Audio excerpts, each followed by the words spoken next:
Hey guys, all right? Welcome everyone. The story begins with a man named Lenny driving through the desert until he needs to relieve himself and decides to take a break. He finds it strange when the headlights of his pickup truck begin to flicker frantically.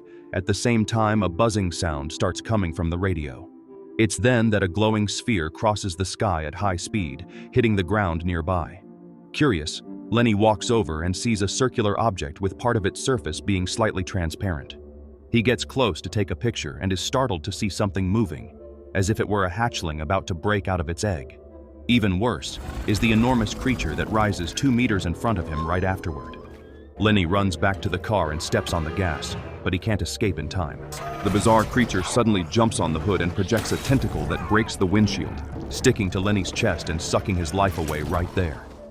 The next day, a young man named Roth arrives at a cave in the same area and hides 2 backpacks, unaware of a slimy trail nearby. Roth works for his aunt and uncle, Bert and Claire, who offer a camping experience for troubled teens.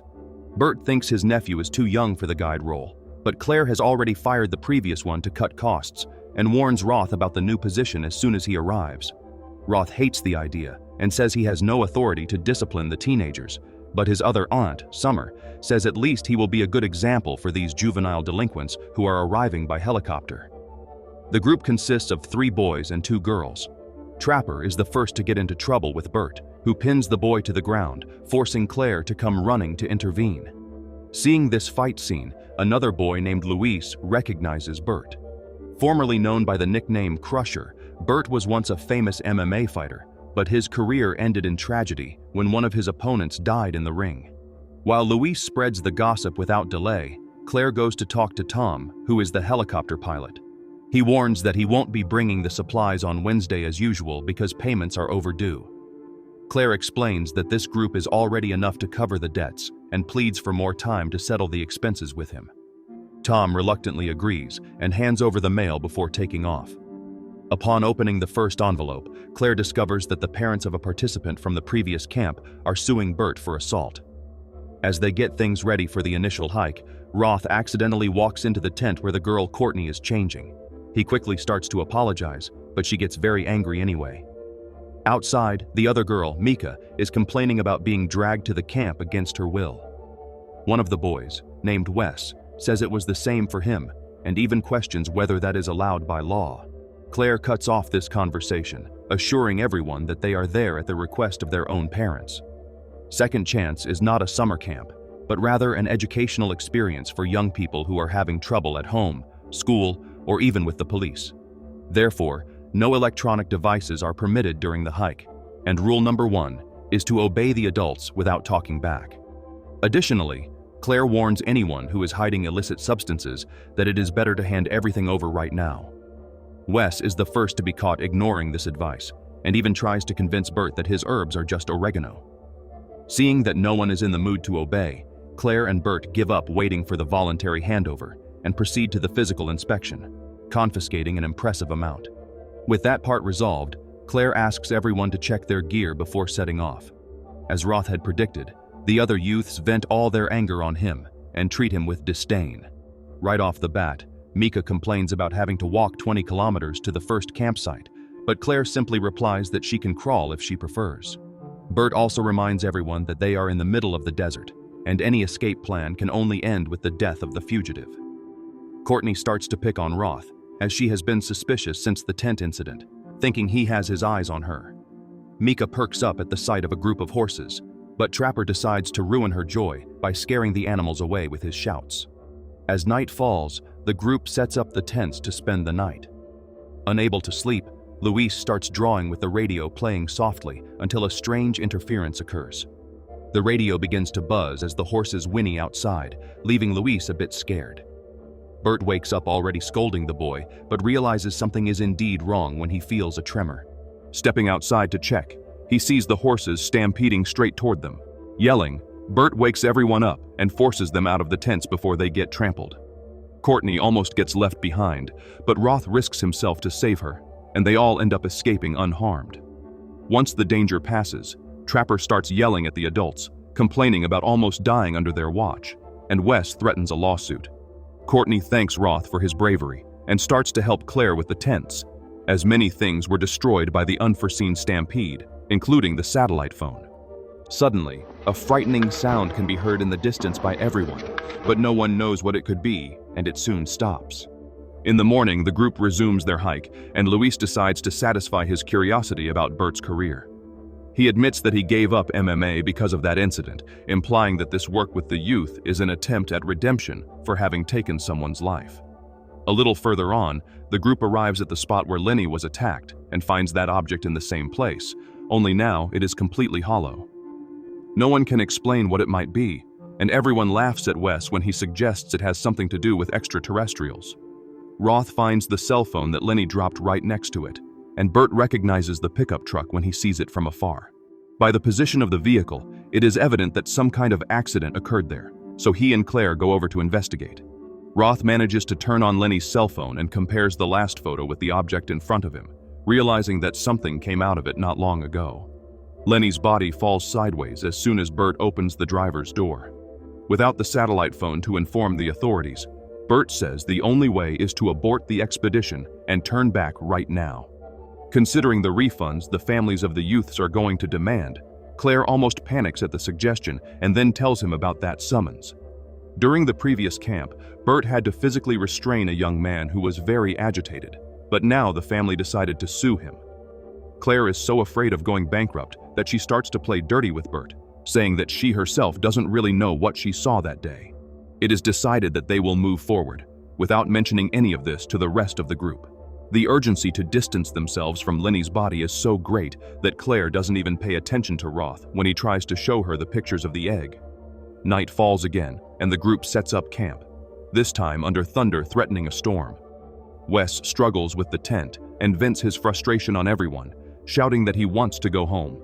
Trapper doesn't miss the chance to join him in protest, but Claire quickly intervenes. Not holding back, she says it won't do any good to go home with the same attitude as before, as it's obvious that none of them are happy with their lives.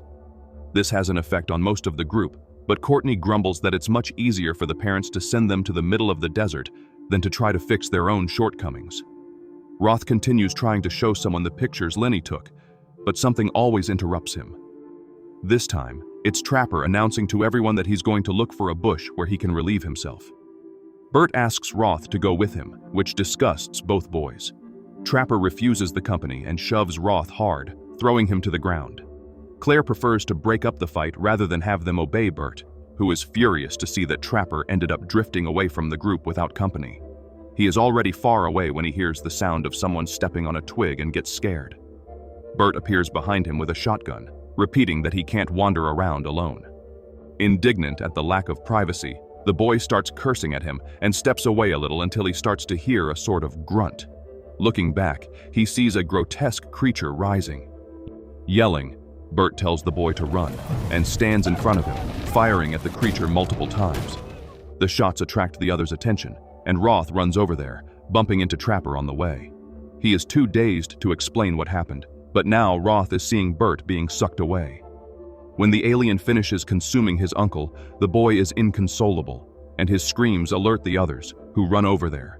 Shocked, Claire does her best to save Bert, but to no avail. Everyone is terrified by the attack, but for now, only Roth and Trapper know what it's about. Taking the lead while Claire is in shock, Roth leads the group to that cave, revealing that there is food and water in the backpacks he left there for emergencies. There is also a radio that seems to be working, but no one responds when he calls. Sitting on the ground, Wes puts his hand in something slimy, and only then do they all notice that the cave is drenched in the same substance. Luis is startled to hear the radio buzzing because he swears he just turned it off. Roth also sees the phone screen flickering and realizes that the alien is inside the cave. He begins to say that everyone needs to get out of there, but he can't explain before the beam of light falls right on the huge creature. Everyone is petrified, and Roth recommends that they don't make any sudden movements, but Trapper disagrees with the strategy and runs away. This leaves the others with no choice but to imitate him, and this time it's Wes who gets left behind, tripping on the rocks. The alien attacks him before he can get up, and soon his screams echo through the cave. The rest of the group manages to escape, and the next day, they start making their way back. Arriving at the crash site, Roth finally shows the pictures to the others, and Courtney says the egg looks like the slimy thing where Wes put his hand. Then Roth finds Lenny's car and deduces everything that happened the previous day, getting furious with Claire for risking the entire group. The atmosphere turns sour after that, and the group proceeds in silence back to the camp they left from. Roth checks the entire perimeter before the others approach, and then each begins to gather their things again. Trapper gets furious to see that it's no use recovering his cell phone since it's out of signal. Claire informs that the helicopter will come the next morning. She is shaken to see a picture of Bert, but the nephew is not moved by it, still very resentful. Courtney's attitude toward Roth has completely changed by this point, and she goes as far as to say she feels safer around him. Then Mika warns that her cell phone is experiencing some kind of interference, and Roth goes on high alert, telling everyone to run to the cabin immediately. The alien appears right behind the largest tent and is unfazed by Roth's gunfire, moving forward as if nothing had harmed it. The boy also runs to the cabin, barely escaping before closing the door. Claire and Mika were very far away and had to hide in the bathroom, which is a much more fragile structure. Roth asks Courtney to unlock the door for the two to come in as soon as there is an opportunity, but Trapper prevents her from doing so. He and Roth begin to fight while Claire watches the alien through the slats between the boards. As soon as it moves far enough away, she and Mika run to the cabin, but the door is locked. Hearing Mika's pleas, Roth knocks Trapper out with the shotgun and opens the door, letting the girl in. Claire comes right behind, but the alien is faster and slams the door right into her body, already sticking the tentacle to her chest. Inside, Roth and the others band together to kick the door out, forcefully freeing the alien's suction cup and pulling Claire out in time. Unfortunately, this does not save her, and her final words are to ask Roth to get the youths out of there safely. Courtney blames Trapper for Claire's death, and Roth even points the gun at him, but he can't pull the trigger. At night, Roth and Courtney take guard while the rest. He tries to teach her to use the gun in case something happens to him, but she gets distressed thinking about it, and the two end up kissing. The next day, everyone feels excited when they hear the helicopter coming, and Luis checks the radio to verify that the beast is not nearby. However, upon seeing the 5 armed youths and no sign of the adults, Tom refuses to let them board without explanations. He is shocked to hear that Claire and Bert are dead, and insists on seeing it with his own eyes. Tired of diplomacy, Roth points the gun at the pilot and forces him to return to the helicopter. Tom explains that he was bringing supplies to the camp and that everything needs to be unloaded first since the helicopter can't handle the load of the cargo plus the new passengers. With the exception of Trapper, who never lifts a finger to help with anything, all the others pitch in to empty the helicopter as quickly as possible. The relief of the youths upon boarding is so great that Mika and Luis even start making jokes. However, shortly after takeoff, they feel a sudden jolt and hear a thud, as if something had hit the fuselage. Tom says that the weight still isn't light enough, but Luis already knows that the problem is something else when the radio starts buzzing in his hand. Another thud shakes the helicopter again, and that's when the alien rips one of the doors off and attacks Mika, getting its suction cup on her. The helicopter starts to spin, and Trapper jumps as soon as it descends low enough. Roth tells the rest to do the same and keeps trying to free the girl until he is left alone with her and the pilot. Knowing that there's no more salvation for Mika, Roth also jumps, and Tom is impaled by the alien's tail. Even so, he still manages to fly it until his last breath, throwing the helicopter against a mountain. Despite the explosion, the youths are so traumatized that they do not allow themselves to believe that the thing is truly dead. This means they are now stranded in the desert, without communication, without transportation, and with terrible company. Keeping all this in mind, Roth decides to take the other 3 survivors to Summer's house. The walk is long, and even after everything that has happened, Trapper continues to complain and behave selfishly. Roth refuses to let him shake the group and warns that he only has 2 options: keep up or be left behind. It's then that Trapper crosses all limits and strikes Roth from behind. The two start to fight and roll in the sand until Roth wins the fight, and Courtney holds his arm before it goes too far. As the alien begins to emerge from under the rubble, Aunt Summer is calmly driving her tractor. She is startled to see the state of the young people arriving with her nephew and is devastated by the news about Bert and Claire. When Summer tells Roth that the car keys are already in the ignition, Trapper starts to sneak up to the door discreetly. No one notices the escape because Summer is calling the sheriff and begins to complain that she can't hear because of the interference, a buzzing in the middle of the call. Roth takes the phone and confirms what he has feared. The enemy is there. Only then does Courtney notice Trapper's absence, and everyone runs outside. He manages to start the engine almost at the same time Roth catches up with him, jumping onto the back of the pickup truck and yelling warnings about the danger. Roth hangs onto the side and reaches the window, but Trapper punches him down, and he passes out when he falls to the ground. Courtney goes to him and desperately tries to wake him up, as everyone is now seeing the alien running toward the moving pickup truck. The monster stops the truck with a headbutt and lunges at Trapper. The proximity of his screams makes Courtney give up saving Roth and run to hide, while Luis asks Summer to show him where the weapons are. Not even the alien seems able to stand Trapper's company for very long, as instead of starting to suck him, its tentacle merely pierces the boy's torso and silences him. Then the monster quietly enters the garage, where Courtney is hiding in a corner. Shortly after, Luis and Summer arrive armed, but there is no sign of her or the alien. Roth regains consciousness, already asking about the girl, and the two say she seems to have been taken. Summer says that the sheriff is on his way, but Roth refuses to wait, so she helps him prepare for the fight. Luis also contributes, offering a shovel as armor and 2 homemade bombs, warning that the fuse is 20 seconds long. Roth speeds off towards the cave, where he sees blood trails right at the entrance. Advancing with a flashlight, he trips over something and falls face down in what's left of Wes. Further on, the scene that awaits him is even worse. Courtney is trapped in the slime with a baby alien hanging off her, feeding directly from her. The crackling of the radio alerts that the adult alien is getting close, but Roth has no choice. He presses the barrel of the gun against the baby and pulls the trigger, exploding the little monster and simultaneously freeing Courtney. This instantly alerts the bigger one, and now it's a race against time. Roth uses one of the bombs to delay the enemy as much as possible. Even so, it gets very close to the duo, but can't reach them. Summer and Luis are preparing an explosive trap when Roth returns with Courtney. Luis explains the plan to him while Summer attends to the girl, who is nearly catatonic. The alien arrives sooner than expected and surprises Luis from behind, but Roth manages to redirect its attention and begins to put the plan into action.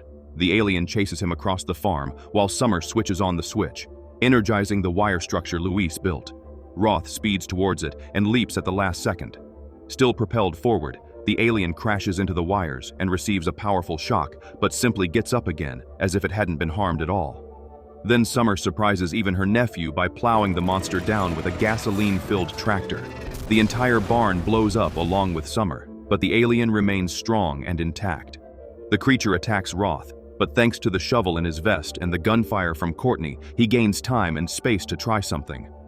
Roth goes towards the monster with the remaining bomb and sticks his arm down the monster's tentacle mouth. That's the only way he can explode the unwanted visitor, just seconds before multiple police cars arrive.